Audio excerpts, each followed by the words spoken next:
The purpose of this video is to give you a good understanding of how a software-defined perimeter defeats attacks on internet-facing applications.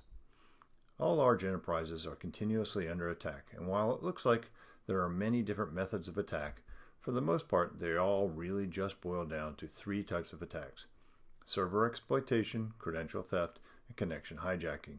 Let's drill down on each one of these types of attacks and see how a software-defined perimeter can defeat all of these attacks.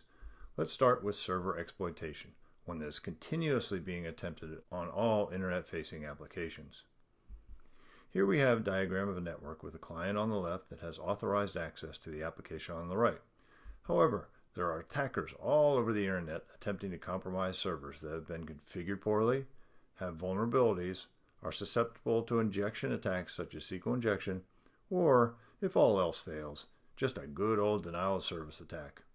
These are a serious threat to your servers.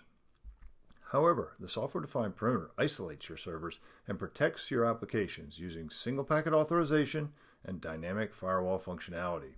The software-defined perimeter transparently defeats server exploitation attacks. The next most common attack on your internet-facing applications is credential theft attacks.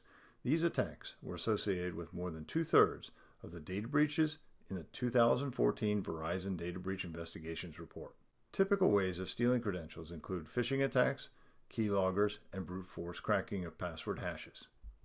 But the software-defined perimeter defeats these attacks with transparent, multi-factor authentication, which is accomplished by a combination of mutual TLS and device fingerprinting. The software-defined perimeter transparently defeats credential theft attacks. Finally, we have the attacks associated with connection hijacking. These can be some of the stealthiest forms of attacks and consist of a wide variety of man-in-the-middle attacks, certificate forgeries, and DNS-oriented attacks such as DNS poisoning. The software-defined perimeter uses three different techniques to defeat these attacks.